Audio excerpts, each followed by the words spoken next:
Shavua Tov. Shavua Tov. Alors, nous sommes sur la dernière ligne droite avant Pessah. Donc, je voulais bien vous rappeler quelques halachot très rapidement qui sont liés d'abord au déroulement de la tfila lorsqu'on est seul. Lorsqu'on est seul, donc à Pessah, c'est une chose qui n'est jamais arrivée. Et donc, il y a certaines règles que je voudrais rappeler sur la tfila de Yom Tov et de Shabbat. Avant de venir sur d'autres halachot, je voulais rappeler certaines choses sur la tfila de Yom Tov et de Shabbat. Vous savez que les deux soirs de Pessah, on a la tfila de Harvit, évidemment, des fêtes, mais on a l'habitude de faire Hallel à la fin de l'office. Alors, la question qui pourrait se poser, c'est de savoir, est-ce que si je suis seul, est-ce que je fais le Hallel après Harvit, les deux premiers soirs de Pessah? Et est-ce que je fais Hallel avec Bracha? Alors, la halacha sur ce sujet, vous le savez, selon les séfarades, ce n'est pas le minhag ashkenaz, mais le minhag séfarade, c'est que lorsqu'on fait Harvit, le deux soirs de Pessah, eh bien, on peut faire Harvit avec la beracha, Hallel avec la beracha, même si on est seul. De la même façon, le lendemain matin, lorsqu'on fera Shacharit, on fera Hallel avec beracha, même si on est seul. Pourquoi? Parce qu'il s'agit dans les deux cas d'un Hallel complet, c'est-à-dire tout le Hallel, l'Igmor est Hallel. Donc c'est vrai donc pour les deux premiers jours de Pessah. Ce sera cette année jeudi et vendredi. Et donc les soirs, c'est-à-dire après Harvit, on fait avec Bracha. Je vous rappelle que dans la Haggadah, vous le savez, c'est sans Beracha. Mais dans la Tfila après Harvit, c'est avec Beracha. Ensuite, à partir de Chol HaMoed, c'est-à-dire Shabbat Chol HaMoed, qui est en fait juste après donc, les deux premiers jours de Pessah, il y a Shabbat Chol HaMoed. Shabbat Chol HaMoed, c'est un Shabbat où on fait le Hallel sans Beracha pour les Sefaradim. Pour les Ashkenazim, on fera avec Beracha, même Shabbat Chol HaMoed et les jours suivants. Et pour les Sfaradim, on ne fait plus avec Bracha à partir de Shabbat et jusqu'à la fin de la fête. Je vous rappelle également que le premier jour de Pessah, on fait d'habitude Tikkun Hatal. Tikkun Hatal, c'est-à-dire on passe de Mashiv Aruach ou Morid Geshem à Morid Hatal. Cette année, si on est seul, comment précède-t-on? Eh bien, c'est très simple. On fera le Tikkun Hatal que vous trouverez dans Patach Eliyahu à l'endroit où vous savez, ou dans vos Marzorim. Et vous faites le Tikkun Hatal comme lorsqu'on fait à la synagogue, c'est-à-dire juste avant de commencer Moussaf. Donc, vous faites le Tikkun Hatal seul, juste avant de commencer Moussaf, et après, vous changez de Mashiv Aruach au Morid Hatal des Moussaf. Voilà. Alors, le Tikkun Hatal, vous ne connaissez pas les heures, etc. Ce n'est pas grave, vous lisez, c'est tout à fait, on est quitte par la lecture de Tikkun Hatal. Donc ça, c'est déjà pour la Tfila. Ensuite, vous voulez lire la paracha, c'est-à-dire les premiers jours de Pessah et Shabbat Chol HaMoed. Ce n'est pas la paracha de la semaine, c'est une paracha spécifique à la fête. Là encore, vous avez la possibilité de faire, vous lisez la paracha, évidemment, sans faire de bracha, comme on fait lorsqu'on monte à la Torah. Il n'y a pas de montée à la Torah, donc il n'y a pas de bracha spécifique, mais vous lisez dans le Chumash, dans votre Marzor, les passages qu'on a l'habitude ce jour-là, et vous faites la Haftara, évidemment, sans bracha sur la Haftara non plus, puisque la bracha sur la Haftara ne se fait que s'il y a 10 personnes. Donc, ça c'est pour... et donc, vous avez dans les Marsorim les lectures qui sont à faire, que ce soit les deux premiers jours de Yom Tov ou que ce soit Shabbat Chol HaMoed. Donc, ça c'est pour l'organisation de ces 3 jours, pour ce qui est de la tfila de ces 3 jours. Et je vous rappelle évidemment que vous avez l'obligation de faire Eruv Tafshilin. Eruv Tafshilin, ce sera mercredi toute la journée. Donc, vous prenez des matzot, vous prenez un œuf, cuit, et vous le mettez de côté en ayant dit tout un texte que vous trouverez dans vos marzorim également. Eruv Tafshilin est écrit dans les marzorim ou dans les Haggadot, et vous direz ce texte et vous garderez ces matzot et cet œuf jusqu'à l'entrée de Shabbat. Alors, on a l'habitude de prendre un Souda Shishit, mais ce n'est pas la peine de prendre absolument un Souda Shishit, mais c'est possible le Souda Shishit. En tout cas, ça doit être en place jusqu'à l'entrée de Shabbat, c'est-à-dire jusqu'à vendredi soir, l'entrée de Shabbat. Voilà, ça c'est pour les rappels rapides de halachot concernant la tfila, l'organisation de la tfila sur les 3 jours lorsqu'on les fait seuls, ce qui est évidemment exceptionnel. J'espère que ça restera exceptionnel, évidemment, mais que c'est les halachot que j'ai des questions à poser sur l'organisation de la tfila pendant cette semaine. Je suis là pour répondre. D'accord? Voilà, ça c'est un premier point. Le deuxième point que je voulais aujourd'hui développer, je rappelle à tous ceux qui aujourd'hui me posent des questions, parce que j'ai des questions là-dessus, il y a des sites qui sont ouverts comme Torah Box ou le Grand Rabbinat d'Israël, ou d'autres sites encore dans d'autres pays, qui proposent l'achat des ustensiles que vous avez achetés pour Pessah. Comme dans beaucoup d'endroits, on a le même problème que nous, c'est-à-dire l'incapacité, l'impossibilité de faire Tvilat Kelim. Donc, il y a des sites qui proposent l'achat par un goy, comme on fait pour le Chametz d'ailleurs, de vos ustensiles de Pessah. Évidemment, l'idéal serait qu'un goy vienne soulever vos ustensiles et vous donner 1 euro pour faire le Kinyan Kesef, soulever ces Kinyan Hagbaha, donner 1 euro de la part du goy pour vous, c'est Kinyan Kesef, il acquiert ces ustensiles, donc il vous donne de l'argent pour les acquérir. Donc ça, c'est l'idéal. Mais si vous n'avez pas la possibilité de faire venir un goy chez vous pour soulever, eh bien, vous pouvez le faire à travers ces différents sites. Donc j'ai entendu qu'il y a Torah Box qui le fait, j'ai entendu que le Grand Rabbinat d'Israël le fait, mais je crois qu'il y a beaucoup d'autres endroits aussi qui le font, pour faire donc ce qu'on appelle la vente à distance des ustensiles. Qu'est-ce que ça veut dire? C'est que vos ustensiles qui normalement devraient aller au mikvé vont être achetés par un non-juif qui va vous les prêter pendant la fête de Pessah. Et une fois que Bezrat Hashem, tout cela sera derrière nous, eh bien, nous prendrons ces ustensiles, nous ferons Tfilat Kelim en bonne et due forme, en rachetant au goy ces ustensiles qui seront à ce moment-là à nous. Voilà, c'est une solution qui est proposée. Il y a d'autres solutions encore, mais qui sont un peu plus complexes et difficiles à mettre en place. Donc ça, c'est une solution, on va dire, concrète et tout à fait réalisable. Maintenant, évidemment, ceux qui peuvent faire Tfilat Kelim dans la mer, dans la Seine, parce que les mikvot sont fermés, eh bien, ils peuvent le faire dans la Seine ou dans la mer. Évidemment, c'est toujours beaucoup mieux que de passer par un goy. Mais si on n'a pas la solution, on n'a pas de solution, on fait la solution que je vous ai proposée, qui est une solution qui est aujourd'hui préconisée par énormément de rabbinim. Ensuite, cette année, vous pouvez procéder à la vente de Chametz et même du Chametz Gamour. Pour beaucoup de poskim, cette année, même ceux qui ont d'habitude de ne pas vendre du vrai Chametz, c'est possible de le faire cette année. Encore une fois, si vous sentez que vous avez vraiment peur de ne pas avoir après Pessah quelque chose, des besoins, des produits de première nécessité, je rappelle que le Chametz Gamour, ce n'est pas la farine, ce n'est pas du Chametz Gamour, mais des choses qui sont Chametz Gamour, vous pourrez éventuellement les vendre. Ce n'est pas interdit cette année, alors que dans d'autres années, certains ont pris l'habitude, encore une fois, c'est une khumra, mais certains ont pris l'habitude de ne pas vendre du Chametz Gamour. Et cette année, on le fait, on peut le faire, d'après beaucoup de décisionnaires, ce qui n'est pas le cas les autres années. Voilà d'abord un premier rappel sur des choses qui sont, entre guillemets, brûlantes.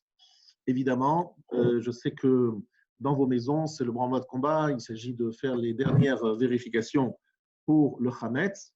Donc, je rappelle que cette obligation ne vous incombe que pour les endroits que vous n'allez pas vendre. C'est-à-dire que si vous avez décidé de prendre une armoire et de la donner, de vendre tout le Chametz qui se trouve dans cette armoire à un goy, il ne sera pas nécessaire de vérifier cette armoire. Puisque, comme vous le savez, il y aura 2 ventes.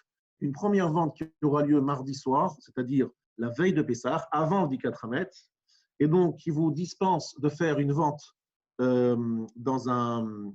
qui vous dispense de faire une vente, de faire une Vedika, mardi soir.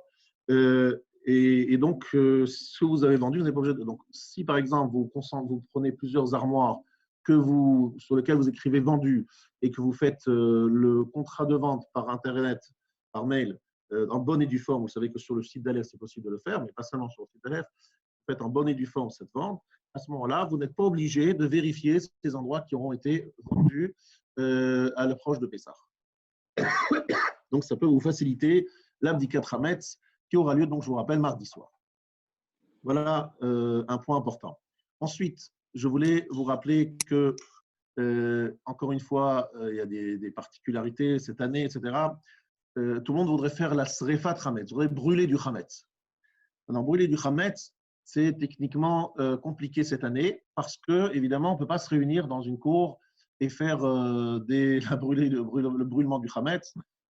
Avec nos voisins, ça risque de ne pas être très bien compris. D'habitude, on le faisait évidemment à Aleph ou dans des synagogues en général.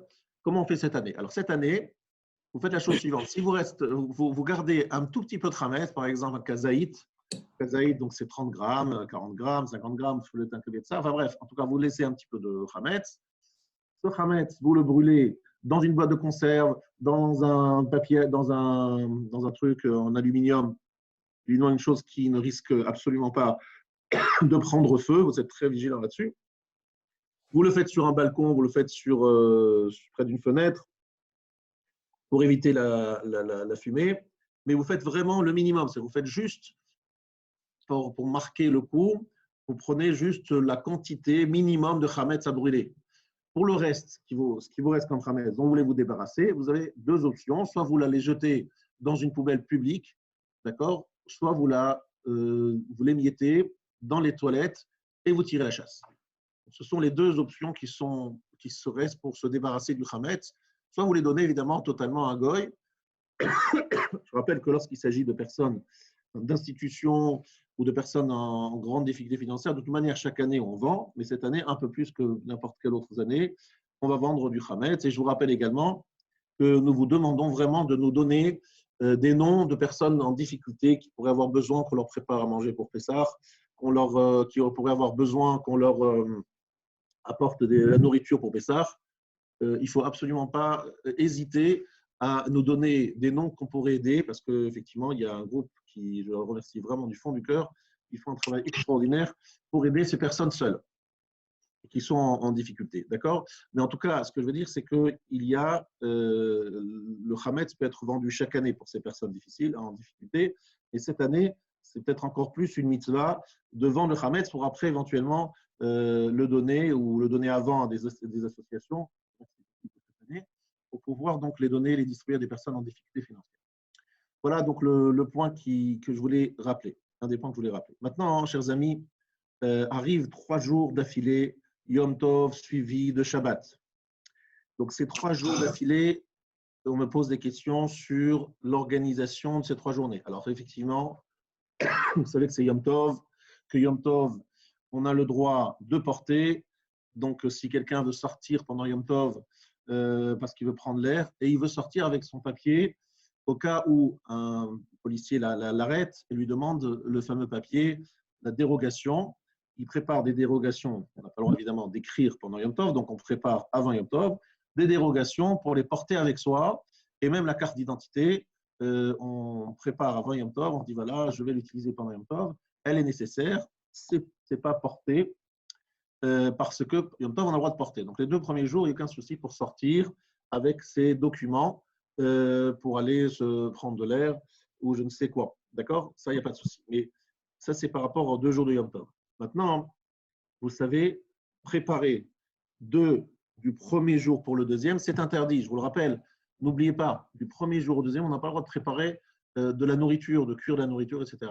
Sauf si vous avez des enfants en bas âge qui veulent manger un peu avant, donc vous pouvez préparer pour pouvoir manger et en profiter pour en rajouter un peu pour vous. Mais sinon, de toutes les manières, comme il y a le seder, on sait que ça va prendre un certain temps jusqu'à ce qu'on arrive au repas, donc il n'y a aucun souci. Vous posez tout à la sortie du premier jour de Yom Tov, à Tzet HaKochavim, à la sortie des étoiles, vous posez sur les plaques ce que vous voulez réchauffer pour le deuxième jour et vous aurez tout bien chaud au moment du repas, après le Maguid qui est toujours assez long. Donc, vous n'avez aucun souci à vous faire de ce point de vue. Mais ne préparez pas du premier jour pour le deuxième, attention. Maintenant, du deuxième jour, c'est-à-dire vendredi pour Shabbat, on a le droit de préparer. Pourquoi? Parce qu'on aura fait Eruv Tafshilin. Rappelez-vous que le mercredi, on fait Eruv Tafshilin. Si vous avez oublié de le faire, vous pouvez vous appuyer sur le mien. Moi, je vais essayer de faire pour toute la communauté, mais a priori, chacun doit le faire chez soi. Donc, vous pourrez préparer de vendredi pour Shabbat. Et là, il n'y a aucun souci. Vous pouvez cuisiner, vous pouvez préparer la table, vous pouvez tout préparer de vendredi pour Shabbat. Par contre, attention, pas de jeudi pour vendredi, mais de vendredi pour Shabbat. Voilà, n'oubliez pas ça. Les bougies de Shabbat s'allument évidemment pendant Yom Tov. Mais pourquoi? Parce qu'on a fait Eruv Tafshilin, donc on a le droit d'allumer les bougies de Shabbat pour Yom Tov. Maintenant, si vous voulez manger tôt, je vous rappelle ce que je vous ai expliqué au niveau des offices. Lorsqu'il n'y a pas de minyan, on a le choix. On peut soit décider de faire Arvit à la sortie des étoiles, soit et donc de faire Mincha toujours évidemment avant le coucher du soleil, soit si on veut de faire Mincha avant le plag et Arvit après le plag. Alors attention, le principe est le suivant. Lorsqu'on dit Mincha avant le plag, c'est depuis Mincha Gdola, c'est depuis 14h30, c'est le début de l'horaire de Mincha, jusqu'au plag.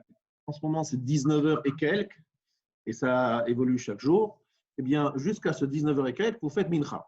À partir de 19h et quelques, où c'est le plag, vous faites Arvit. Vous voulez le faire tout de suite, vous faites tout de suite, vous voulez le faire après, vous le faites après.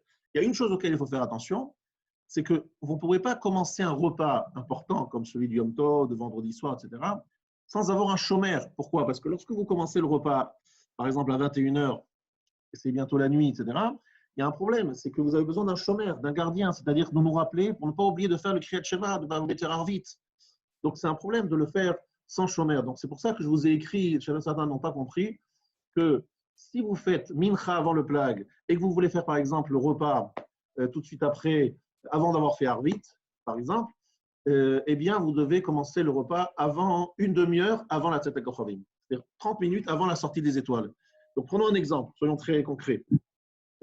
Imaginons le plag, il est à 19h15, d'accord? Plag à 19h15. Donc, vous faites Mincha avant 19h15. À quelle heure vous faites Arvit? Eh bien, Arvit, vous le faites, vous voulez le faire par exemple après le repas, d'accord? Vous le faites Arvit à la nuit, après le repas. Attention, le repas, il faut le commencer une demi-heure au plus tard, avant une demi-heure, avant la sortie des étoiles. C'est quoi la sortie des étoiles? C'est, disons, 21h15. 21h15 la sortie des étoiles. Une demi-heure avant, c'est 20h45. Donc avant 20h45, vous commencez le repas, il n'y a pas de problème. Mais, évidemment, l'idéal, c'est de faire Arvit à la sortie des étoiles, puis après, suivi du repas.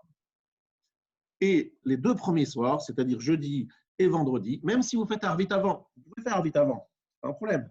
Chacun selon son maintenant, Arvit, de faire Arvit après le repas, ça ne va pas être possible. On sera épuisé après le repas, après le Haggadah, après tout ça, ça va être compliqué de faire Arvit après. Si vous voulez faire au milieu de Haggadah, bon, ce n'est pas évident.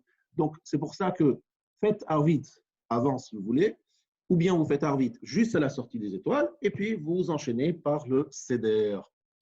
Est-ce que c'est clair? Le problème du chômeur, de ne pas oublier de faire le schéma, de ne pas oublier de faire Arvit, tout ça, c'est quelque chose qui peut nous arriver lorsqu'on est seul et qu'on n'a pas une mignane, etc., etc. Donc, n'oubliez pas ce que je vous ai dit. Soit vous faites Arvit avant, ou bien vous faites Arvit après, mais à ce moment-là, il faut commencer le repas avant la demi-heure, avant cet accord Arvit. Voilà, quelques rappels. Alors, je vous ai donné, je vous donne aussi une autre option que vous pouvez faire comme Hidour également, si vous voulez. Les années habituelles avec le Rav Aouzi, parce qu'en général, je ne suis pas là à Pessah, mais Rav Aouzi, lorsqu'il est là, il essaye de faire en sorte que vous fassiez Arvit, lorsqu'on fait Arvit à Aleph, les deux premiers soirs de Pessah, pour ne pas retarder tout le monde, on fait Arvit après le Zman des Géonim. Alors, qu'est-ce que c'est le Zman des Géonim? Vous verrez qu'il y a dans le calendrier d'Aleph, vous verrez que derrière, il y a une colonne où on parle là-bas de la nuit selon les Géonim. La nuit selon les Géonim. Donc, certains disent, voilà, on fait Mincha avant le coucher du soleil. D'accord? En ce moment, le coucher du soleil, c'est un peu avant 20h30. Donc, je fais Mincha avant 20h30. J'attends quelques minutes. Vous allez voir, c'est vraiment une quinzaine de minutes, même moins. Et vous verrez que c'est le Zman de cet accord des Géonim. Les Géonim disent que c'est la nuit. Je fais Arvit à ce moment-là. Je fais le Hallel, puisque c'est les deux premiers soirs, on fait le Hallel. Et je me mets à table juste au moment de cet accord, la sortie des étoiles. je crois que c'est à peu près 21h10, les 2 premiers soirs de Pessah, à peu près. Donc, vous avez la possibilité de vous organiser comme ça, de faire Arvit juste après, de commencer le Seder exactement à l'heure de cet Akoravim, pour pouvoir vraiment commencer le plus tôt possible, effectivement. Pour ça, je dis que c'est bien de commencer le Seder exactement à l'heure pour que les enfants soient encore bien réveillés et posent des questions. Ça, on le sait tous, c'est important que les enfants puissent participer. Donc, nous, on a l'habitude à l'élève d'attendre la sortie des étoiles pour faire le Seder, c'est la halakha dans le Shulchan Aruch, même s'il y a effectivement certaines personnes qui permettent de commencer le Seder avant la sortie des étoiles. Nous, on a pris un peu cette habitude. Et donc, je vous ai donné une troisième option, c'est de faire Arvit après la nuit des Géonim. Les Géonim, vous verrez, cette colonne, elle se trouve dans le calendrier d'Allah. Un petit peu quelques propositions pour l'organisation de votre prière et de l'organisation de vos repas. D'accord. Maintenant qu'on a bien compris tout cela, on va passer à quelque chose de plus urgent, c'est évidemment la cachérisation de tout ce que vous avez. Donc la cachérisation, je sais que vous avez déjà des cours dessus. Donc je ne vais pas revenir sur tous les détails, évidemment. Juste rappeler les points qui sont les plus délicats sur lesquels il y a des discussions entre les rabbinim. Il y a des rabbinim qui autorisent la cachérisation de la vaisselle en ne l'utilisant pas pendant 24 heures et le faisant tourner à vide. Il y en a d'autres qui interdisent l'utilisation de la cachérisation du lave-vaisselle. Certains permettent l'utilisation du micro-ondes, d'autres non. Là-dessus, vous avez vu qu'il y a des discussions qui ne sont pas simples. Pour les Sfaradim, on peut utiliser la vitrocéramique en nettoyant évidemment bien ces plaques, mais pour les Ashkenazim, c'est très compliqué. Mais effectivement, si vous avez des questions, on va dire très concrètes et précises, je peux vous dire la chose suivante. Il y a des choses où il n'y a aucun souci. La plata de Shabbat, la cachériser, ça ne va pas être difficile. Il faut juste bien nettoyer, laisser pendant 1 heure, ébouillanter, couvrir avec du papier alu. Après, c'est facile, c'est utilisable, c'est aucun souci. Vous pouvez l'utiliser sans problème, cette plaque de Shabbat. Évidemment, vous avez bien compris qu'on ne mettra jamais des plats directement sur la plaque, parce qu'on aura couvert. Après, vous avez des éviers assez particuliers où il est difficile de cachériser. Et là, je vous propose, parce que je ne veux pas revenir, je crois qu'il y a eu des cours de Rav Loria, il y a eu les écrits de Rav Yaouzi, bref, il y a différentes choses qui ont déjà été dites. Je ne veux pas revenir dans le détail de la cachérisation. Je vous propose simplement, et c'est pour ça que j'en parle, si vous avez des questions aujourd'hui très concrètes, précises, avec des cas particuliers, vous me posez les questions, si vous voulez à moi, ou vous posez à Rav Yaouzi, vous posez à Rav Loria. L'important, c'est que vous posiez la question à Rav pour avoir une orientation, sachant que je sais que d'habitude, beaucoup d'entre vous n'avaient jamais cachérisé parce que étaient souvent dans des choses organisées, donc on n'a pas vraiment eu ces questions-là. Donc je vous invite à poser des questions, n'hésitez pas, entre guillemets, à nous embêter sur cette cachérisation qui est vraiment d'actualité le lendemain de Shabbat, où on a fini, entre guillemets, les grands repas, et que maintenant, on passe véritablement à la préparation active des plats de Pessah. Je vous rappelle que les plats de Pessah, il y a des plats traditionnels, évidemment, et tous ces plats nécessitent une vraie bdika, une vérification très minutieuse, que ce soit la salade pour le maror, que ce soit pour la soki, il y a plusieurs choses qui nécessitent des bdikotes très complexes. Et donc, si on peut se procurer des salades ou des blettes avec l'ashgachas qui sont déjà vérifiés ou qui sont dans Gush Katif, c'est certainement, on va dire, absolument indispensable dans ces cas-là, sinon ça devient très difficile de vérifier toutes les salades. Si vous voulez vous faciliter les choses le soir du Seder, j'ai une solution pour vous faciliter les choses, de ne pas manger trop de quantité, c'est de préparer des petits sachets, des sachets avec le kazaïd déjà prêt. Vous voyez, des petits sachets en plastique. Vous préparez, vous avez une balance, si on peut dire, une balance pour calculer le nombre de kazaït, donc pour calculer le poids. Vous avez une balance de cuisine, il faut la couvrir évidemment bien pour évidemment rendre pas cachère votre nourriture. Donc, vous avez votre balance. Et avant Pessah, vous avez par exemple un kazaït de matzah dans un petit peu sachet. Donc, arrivera le moment de faire motzi, de faire matzah. Vous avez le sachet, donc on sait exactement combien il faut prendre. Je ne parle pas du balabait. Le balabait, lui, il aura sa matzah entière devant lui et il va l'utiliser pour manger. Il vous donnera un petit morceau de la matzah. Mais après, vous allez compléter avec le petit sachet qui qui donne exactement la mesure. Ce n'est pas la peine de prendre plus, vous voyez. Donc, cette mesure-là, plus, vous avez la possibilité de prendre comme je vous ai dit, donc ce n'est pas la peine d'en rajouter. Comme d'ailleurs pour la laitue, la salade, il faut prendre 24 grammes. Donc 24 grammes, c'est pas beaucoup, c'est pas énorme, mais c'est pas la peine d'en prendre trop. Voilà. Donc ça, c'est pour cette année. Si vous voulez préparer avant les petits sachets, ça ira plus vite et surtout, ça vous évitera de manger trop de kazaït. Je vous rappelle qu'il y a 4 kazaït de matzah à prendre. Le premier, donc à motzi matzah, on prend 2 kazaït. Ceux qui ne peuvent pas, qui sont dans des situations compliquées, qu'ils mangent en tout cas un bon kazaït pour motzi matzah, c'est ça la mitzvah de la Torah. Motzi matzah, c'est the mitzvah de la Torah. C'est vraiment le moment où il faut s'accouder, se concentrer. C'est la mitzvah de la Torah de manger dans l'année, donc c'est très important. Et au moins un bon kazaït. Évidemment, a priori, il vaut mieux faire 2 kazaït. Ensuite, vous avez le korer, le fameux sandwich de Hillel. Et puis après, vous avez l'afikoman. Voilà, 4 kazaït. Et certains ashkenazim, ils prennent 2 kazaït pour l'afikoman. Mais en tout cas, obligatoirement, vous avez 4 kazaït. Ou en tout cas 3. Si vous prenez dans Motzi Matzah qu'un seul kazaït, en vous appuyant sur les avis qui disent qu'aujourd'hui, bon bref, pour différentes raisons, il suffit d'un kazaït. Donc, soit 3 en tout, soit 4 en tout. Voilà. Mais chaque fois un kazaït. Mais vous n'êtes pas obligé de rajouter. C'est-à-dire que le premier kazaït, celui qui nie la Torah, vous prenez 27 grammes, 28 grammes, pour être sûr d'être la mitzvah de la Torah. Après, vous faites des grammes, 24 grammes. Bon, ce n'est pas une différence énorme entre 24 et 28.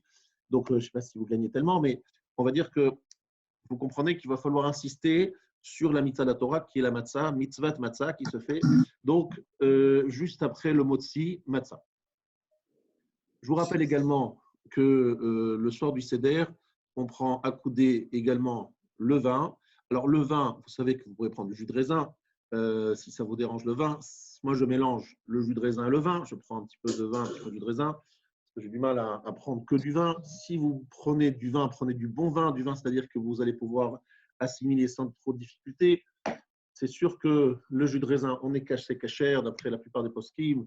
C'est valable pour faire aussi les 4 verres. Mais ne prenez pas juste. Il y a des gens qui goûtent, ils mettent juste, ils trempent les lèvres, ils prennent une gorgée. Non, il faut prendre un petit peu plus. Il faut prendre la majeure partie de 86 millilitres. Vous le savez, on lui dit 8,6 centilitres. Bref, le tiers le tiers à peu près, enfin le quart à peu près d'une canette de coca. Une canette de coca, c'est une canette habituelle, c'est 33 centilitres. Donc, vous avez le chiour, 8,6, c'est donc à peu près le quart. Donc, ce n'est pas grand-chose. Et vous devez prendre la majorité du quart. Donc, vous voyez, ce n'est vraiment pas grand-chose. Ceux qui voudront être mahmir, le premier verre, pardon, le verre de kidouche, certains le prennent un peu plus grand. Ils prennent l'avis du Chazonish qui dit 150 au lieu de 86, donc c'est pratiquement le double. Mais ça, on n'est pas obligé de le faire sur les 3-4 verres parce que c'est mis des rabanan et la plupart d'ailleurs des usages séfarades a toujours été selon le Rav Chaim Naeh, c'est-à-dire 86 minutes. Voilà. Là, un petit peu le rappel sur le Seder. Le Seder, je vous rappelle que c'est bien de lire chacun le texte, même si il y a quelqu'un qui lit. Alors, c'est bien que chacun lise. D'accord? Chacun lise le texte de la Haggadah, le Maguid. C'est Vehigat Alevincha, donc c'est une mitzvah de raconter. Même si on est seul, on lit tout ce qu'il y a à lire, avec quelques commentaires, avec quelques traductions. N'hésitez pas, si vous ne comprenez pas, à lire la traduction en français, n'est-ce pas? Même, c'est aucun problème, il faut comprendre. Ce n'est pas une mitzvah de dire des mots et c'est magique. C'est un récit, un sipour, une histoire, donc ça doit se comprendre. Donc il faut lire et comprendre obligatoirement cette Haggadah. Donc, même si vous êtes seul, vous lisez, vous chantez Manishtana, vous ne la chantez pas, peu importe. L'important, c'est que vous posez des questions et vous répondez, vous comprenez ce que vous êtes en train de dire. Très important, au moment de la Haggadah, d'être vraiment, on va dire, d'être présent. Ensuite, parce que d'écouter d'une oreille, s'endort à moitié, c'est pas comme ça qu'on fait la Haggadah. Il faut la dire. Alors, cette année, j'insiste que cette année, il faudra peut-être encore plus la dire avec conviction, parce que c'est vrai que les autres années, on était dans une situation différente. Cette année, on est vraiment dans la situation de la sortie d'Égypte. Regardez bien. Regardez, ce Shabbat, c'était le 10 Nissan, n'est-ce pas? Et c'était Shabbat Agadol. Ben, exactement comme cette année, c'est-à-dire le 10 Nissan qui tombait Shabbat, c'était la sortie d'Égypte. Puisque vous savez très bien que la raison pour laquelle on appelle ça Shabbat Agadol, c'est parce qu'on a pris l'agneau pascal et qu'on l'a attaché au lit. C'est-à-dire que c'est le jour, le 10 Nissan. Donc c'est exactement comme ça. On est sorti d'Égypte quel jour? Jeudi. Oui, exactement, ce jour-là dans la semaine. Eh bien, cette année aussi, comme à l'époque de la sortie d'Égypte, il y a incroyablement, Mina Shamaim, on nous dit Al yetze ish mi petar beto. On nous interdit de sortir de la maison comme à la sortie d'Égypte. Pourquoi? Parce qu'on dit dehors, il y a un machri, dehors, il y a quelque chose de destructeur. Donc, on est vraiment dans la situation de la sortie d'Égypte. Donc, on attend une vraie Géoula particulière cette année, puisqu'on est dans une situation qui ressemble beaucoup à la sortie d'Égypte. Eh bien, Rabotai, cette année, avec plus de conviction encore, nous allons essayer de passer par le processus de Géoula qui est organisé, mis en place par le CEDER. Le CEDER, c'est une organisation qui est censée amener l'homme vers une Géoula personnelle, tous les domaines dans lesquels il est enfermé, les mauvaises habitudes, les mauvaises midotes, les limites qui s'imposent pour rien du tout, tout ça doivent tomber sur cette année en particulier. Plus encore que les autres années, c'est plus facile cette année. Jusqu'à présent, c'est clair. Maintenant, je voulais rappeler, évidemment, à nous tous, la notion des matzot. Vous avez des matzot main et des matzot machine. Alors, il faut savoir que tout est cachère. Évidemment, si vous prenez une bonne ashgacha, on peut prendre des matzot machine, matzot main. Par contre, ceux qui veulent faire un hidour veulent faire mieux. On a l'habitude, le soir du seder, pour la mitzvah de la matzah, de prendre des matzot main pour beaucoup. Ce n'est pas une obligation. Il y en a qui prennent d'afka la machine.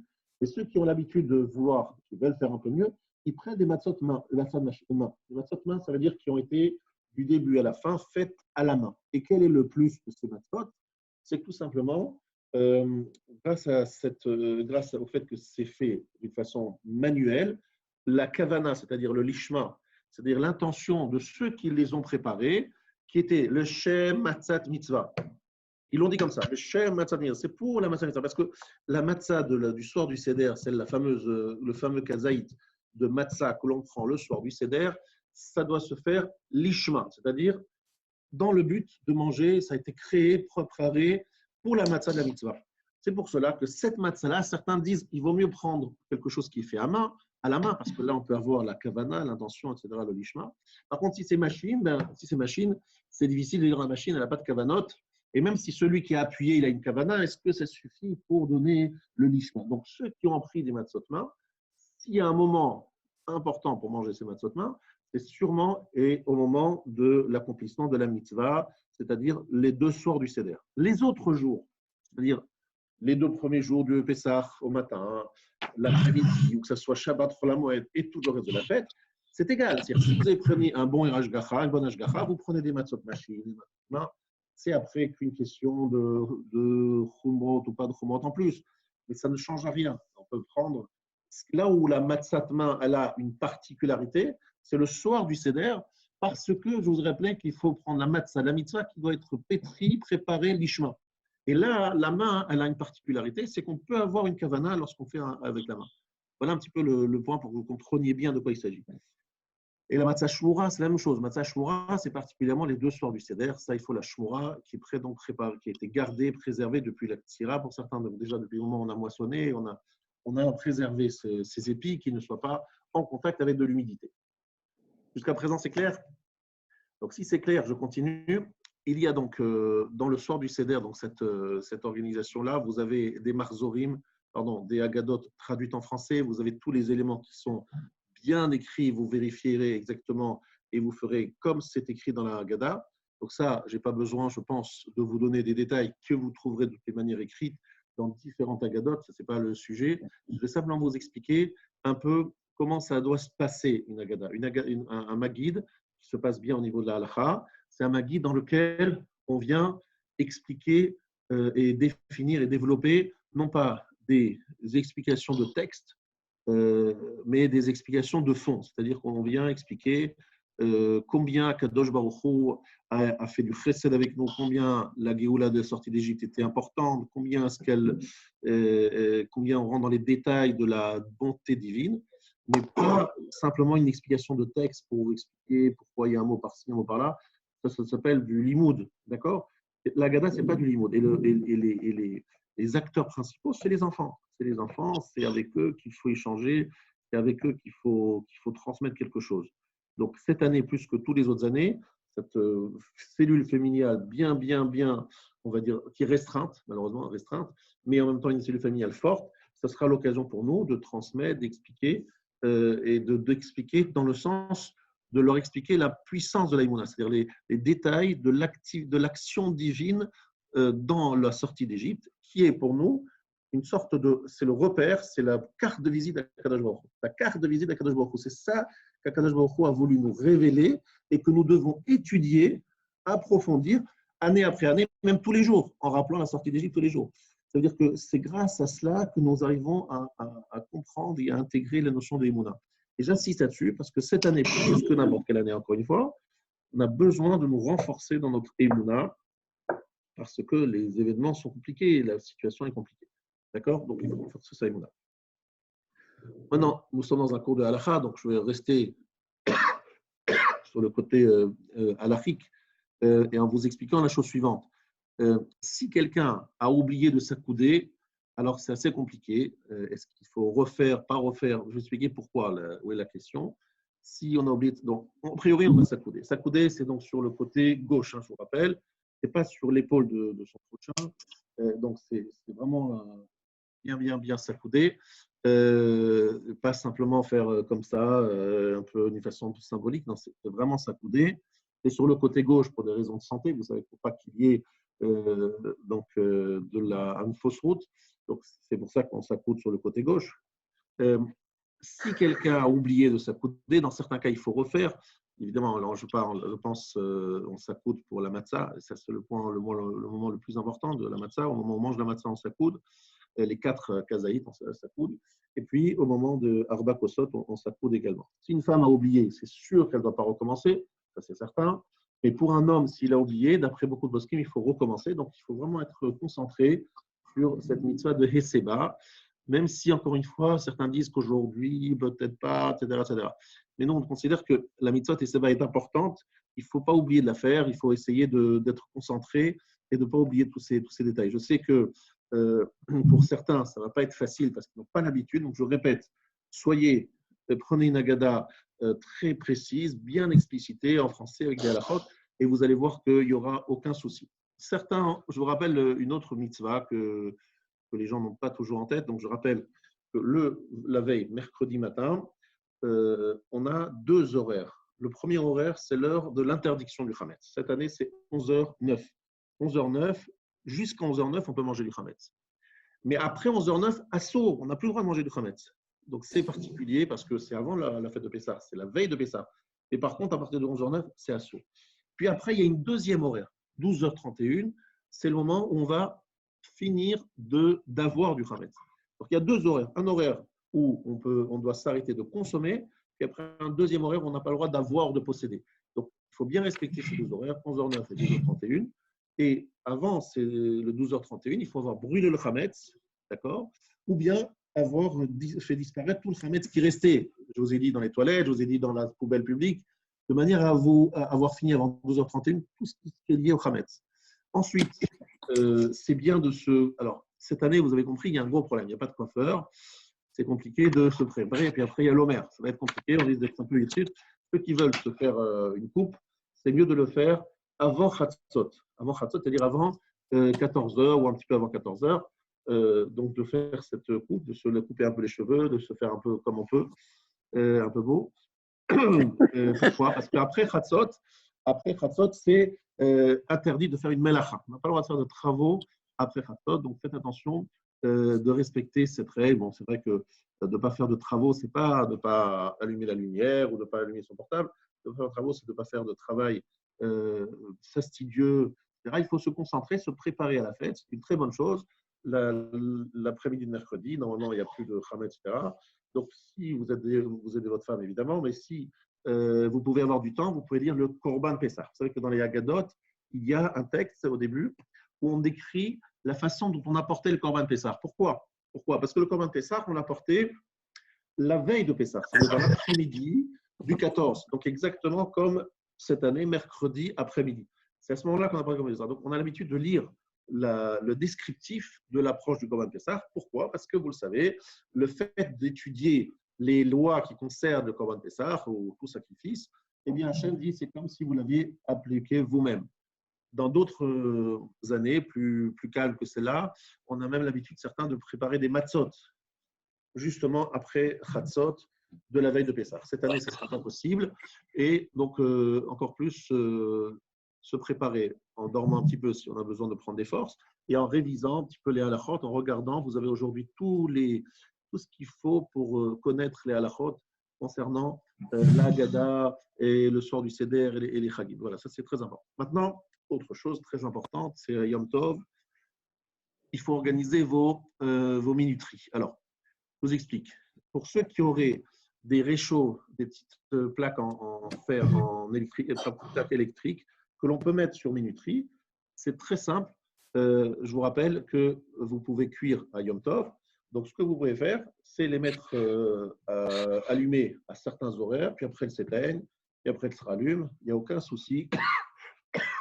Vous pouvez organiser vos plaques électriques. Si vous avez un vitrocéramique, c'est compliqué, évidemment. Mais si vous avez des plaques comme ça, des petites plaques que vous aurez par exemple que pour la fête, là, il n'y a aucun problème. Vous pouvez les mettre sur minuterie. Ça s'allume, ça s'éteint aux heures. Maintenant, le problème, c'est que vous ne pouvez pas ni augmenter, ni baisser la température. Donc, faites attention, soyez chachamim, de ne pas mettre trop fort. Ou bien, si vous mettez très fort, de le limiter dans le temps. Parce que si vous mettez très fort et que vous laissez votre marmite, ça va brûler. Donc, faites attention de bien réfléchir quelle température vous voulez, quels horaires vous voulez que ça soit allumé, quand vous posez la marmite, quand vous l'enlevez, parce que vous ne pouvez pas changer dans le bouton, vous ne pouvez pas monter, vous ne pouvez pas baisser pendant Yom Tov. Donc, il faut être chacham et nav de rocho. Il faut être prévoyant en ce qui concerne votre plaque électrique pour mettre les plaques pendant le Shabbat. Est-ce que c'est clair? Évidemment, pour les douches, je vous rappelle qu'on peut se laver à Yom Tov. Panav, Yadav et Raglav. C'est sûr que les endroits, on va dire, intimes, c'est sûr que la figure, les mains, les pieds, on peut les laver à l'eau chaude si, attention, s'il n'y a pas un système où dès qu'on allume, dès qu'on ouvre, il y a quelque chose qui s'allume. Alors en général, ce n'est pas le cas, donc je vous dis ça. Parce qu'on n'a pas le droit de créer un feu Yom Tov. On a le droit d'avoir, si on a un feu déjà allumé, on peut en allumer un autre. On ne peut pas allumer un feu Yom Tov. Donc c'est pour ça que je vous ai dit ça.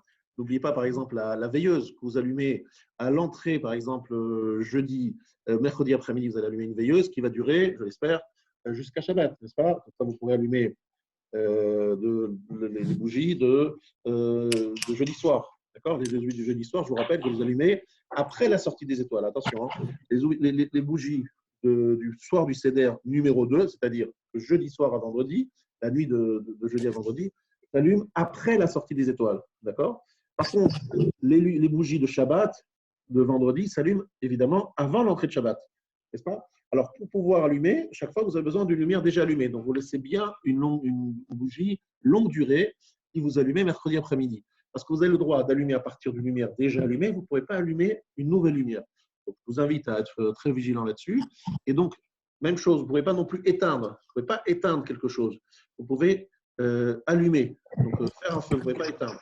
Et lorsque, par exemple, vous avez une plaque électrique, si vous augmentez, qu'est-ce que vous allez faire? Vous allez ajouter encore une autre résistance qui va s'allumer.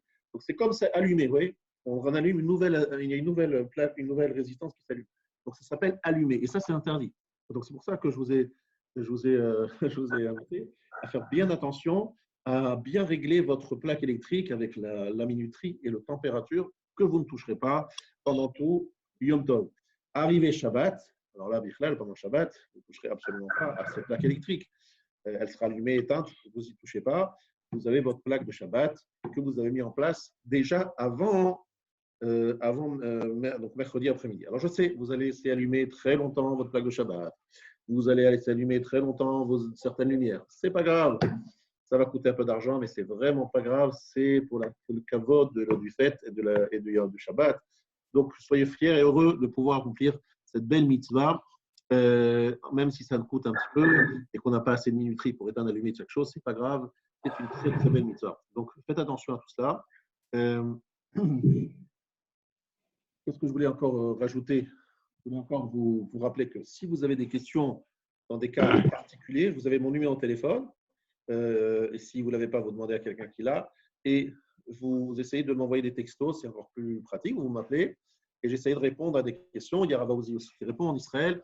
Et donc, chacun peut se poser des questions, peut me poser des questions. N'hésitez pas, c'est important. C'est la période, la haute saison pour les rabbinim avant Pessah. Et cette année, plus que n'importe quelle autre année, avec les nouvelles questions qui se posent pour les gens qui, effectivement, n'avaient pas l'habitude de faire Pessah chez eux. Justement, je trouve que c'est une très bonne occasion d'apprendre ces halachot et de bien faire les choses.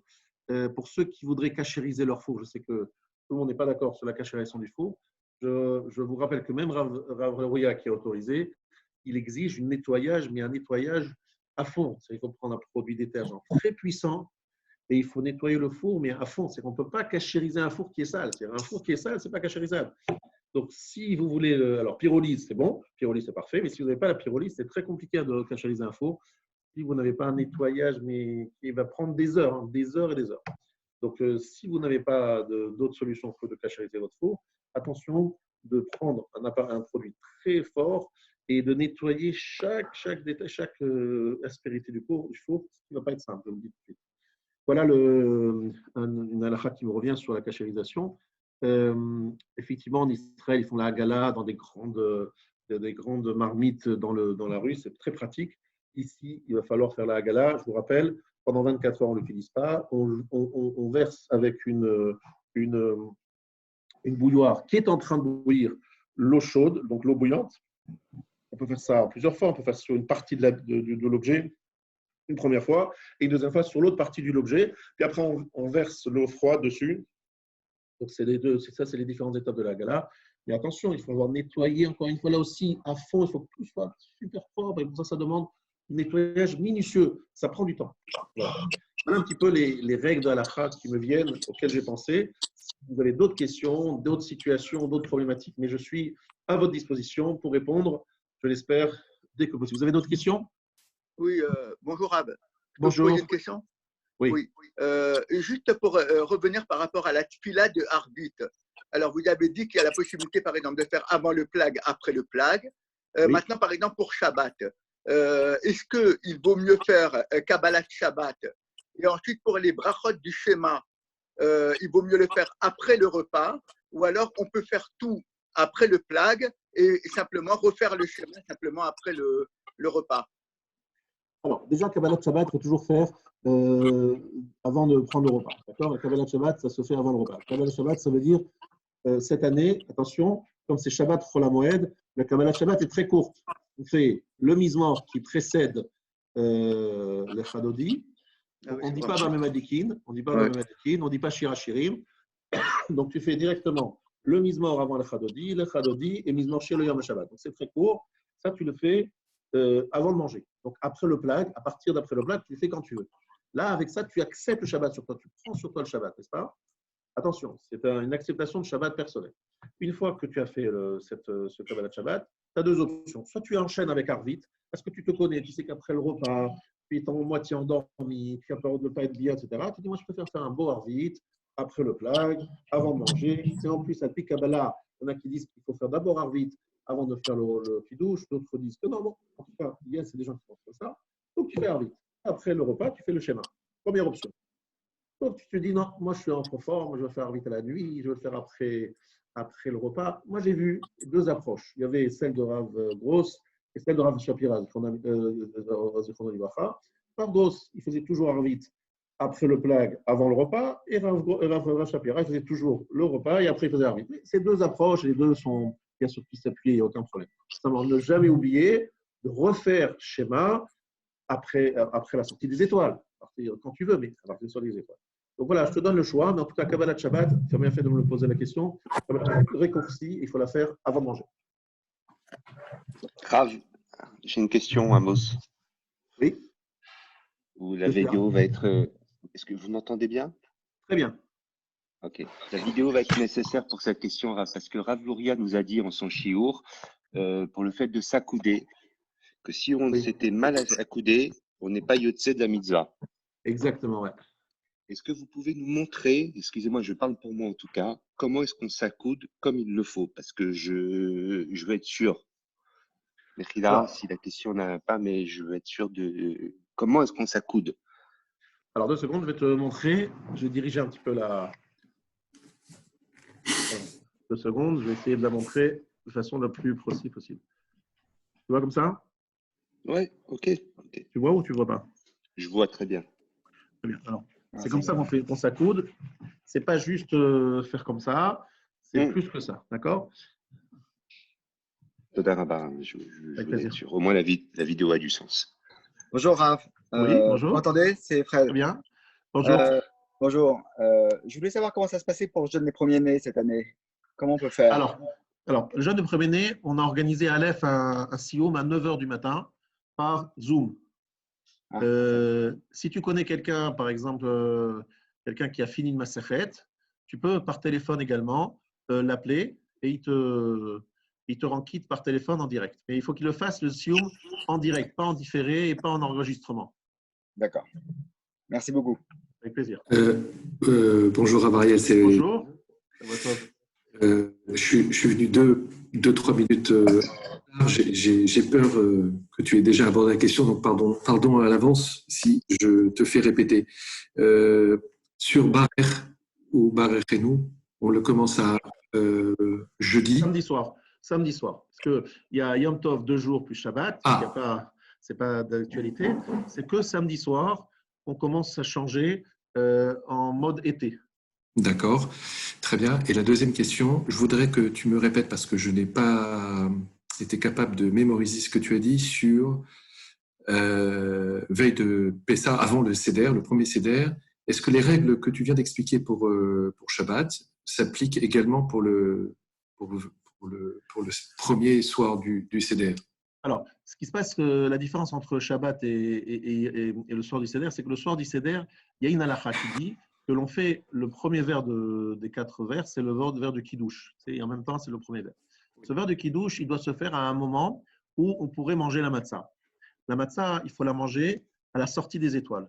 Donc, c'est pour ça que le soir du Seder, les 2 soirs, il faut manger après la sortie des étoiles. On fait le Kiddush après la sortie des étoiles. Mais par exemple, le vendredi soir, tu peux faire le Kiddush avant la sortie des étoiles. D'accord ? Très bien. Voilà. C'est clair. Merci beaucoup. Il y avait d'autres questions? Je n'ai pas entendu tout à l'heure pour le Homer. Alors, on n'a pas parlé du Homer, mais merci de me rappeler. Alors, le Homer, c'est même si on est seul, on fait la Sfirat Homer. Ça, il n'y a pas de deuxième soir. Alors, vous la faites juste après. Alors, normalement, vous avez dans la Haggadah, je ne sais pas si vous avez vu et fait attention, mais dans les Haggadot, il y a un moment pour faire la Sfirat Homer. C'est en général à la fin, vous savez, juste avant Nirtza. Je ne sais pas si vous voyez de quoi je parle. Il y a là-bas l'endroit de Sfirat Homer. Ça, c'est possible. Idéalement, pour ne pas oublier, l'idéal, ce serait bien de le faire avant, juste après Tzedakah Kochavim. Ça ne prend pas longtemps. Vous faites le Homer et après, vous commencez le Kiddush, etc. Je parle maintenant évidemment, on commence le Homer dans la nuit de jeudi à vendredi. D'accord? Le deuxième soir. D'accord? D'accord, merci. Le deuxième soir, à la fin d'Arbitre, quoi. Alors, à la fin d'Arbitre, si vous êtes après Tzedakah Kochavim, quand vous attendez la sortie des étoiles, pour le faire. Sortie des étoiles, c'est à peu près 21h10, à peu près un peu. D'accord? 21h10 environ. Hein. À peu près. OK? Merci. Raph, moi, j'ai une autre question, mais là, ce n'est pas sur des sujets que vous avez abordés, mais ça concerne quand même la période en cours.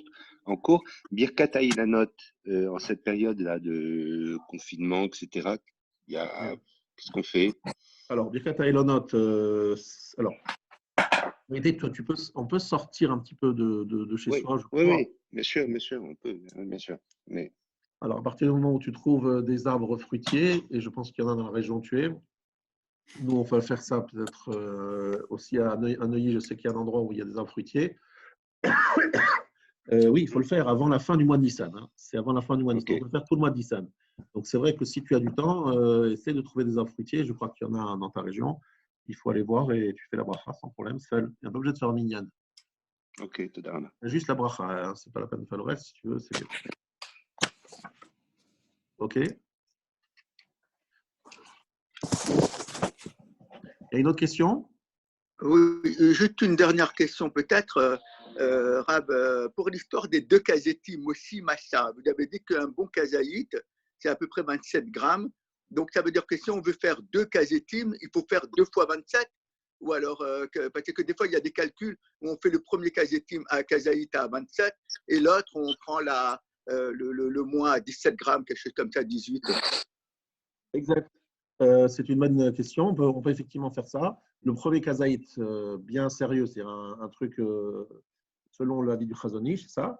L'avis du Chazon Ish, c'est entre 28 et 29, pour être précis. Et puis, le deuxième kazaït, qui est moins obligatoire que le premier, on le ferait avec le minyan, la mesure minimale qui est aujourd'hui autour de 17-18 grammes. C'est vraiment la plus basse. Ou 24 grammes, ça dépend des avis. Il y en a qui disent 18-17, d'autres disent 24, mais l'avis le plus bas, c'est 18-17. Mais j'ai pas bien compris. Oui. Excusez-moi, pour les 2 kazaïts, on les prend à quel moment les 2 kazaïts? C'est un derrière l'autre? Dans Motzi Matzah, ouais, lorsque vous avez fait Netilat Yadayim, vous faites Motzi Matzah. À ce moment-là, c'est le moment de prendre 2 kazaït. On est accoudés, on fait la mitzvah de Matzah, la première c'est la mitzvah de Matzah, et puis il y en a qui disent qu'il faut prendre 2, un pour Motzi, un pour Matzah. Ah, d'accord. Et on a un temps aussi pour les... Alors, un kazaït, c'est en 4 minutes. D'accord. Idéalement 4 minutes. Certains disent 7 minutes et demie, mais c'est mieux 4 minutes, le premier. Le premier. Ouais. D'accord. OK. Et donc, on peut prendre le deuxième après. OK, merci. Sans problème. Juste par rapport aux 2 kazetim, est-ce que c'est uniquement le Baal Habayit ou alors même tout le Sibour, enfin tous les convives? Alors, en réalité, aujourd'hui, tout le monde le prend. C'est vrai que c'était le plus logique, c'était que le Balabait. La logique, c'est à quoi tu fais allusion, c'est par rapport au Balabait. Mais aujourd'hui, l'usage, c'est de prendre chacun 2 kazaït. Encore une fois, si tu vois des personnes âgées, des personnes en difficulté, etc., il ne faut pas être trop macpide et marmire là-dessus. S'ils prennent un bon kazaït de 29 grammes une fois, c'est déjà bien. Mais idéalement, lorsque je t'ai parlé effectivement de Motzi Matzah, des 2 kazaït, c'était pour tout le monde. Merci. Très bien. Alors, s'il n'y a pas d'autres questions, je suis toujours donc encore une fois sur mon portable disponible. Je voulais vous donner rendez-vous. Notre prochain rendez-vous, c'est demain matin. C'est un peu exceptionnel parce que ce n'était pas prévu dans le programme. Mais demain matin, on se verra pour parler des derniers petits commentaires sur la Haggadah. Donc, ce sera à 11h. 11h, donc, ces commentaires sur la Haggadah. Et puis, voilà. Donc, je vous dis à tous bonne préparation des fêtes de Pessah. Une refoua shlema à tous nos malades. Et voyez si vous connaissez des gens qui sont seuls, qui voudraient recevoir des repas, si vous voyez des gens qui ont besoin d'aide financière, etc., n'hésitez pas à nous le faire savoir pour qu'on puisse les aider si on peut. C'est une très grande mitzvah. Je sais qu'il y a énormément d'entraide dans cette communauté, mais pas seulement dans cette communauté. Et donc, chazak ou baruch à tous. Et j'espère à très bientôt. Et voilà, je vous donne Shavua Tov et à demain. Shavua Tov, à demain. Merci Rav. Shabbat Merci Rav. Shavua Tov. Shavua Tov.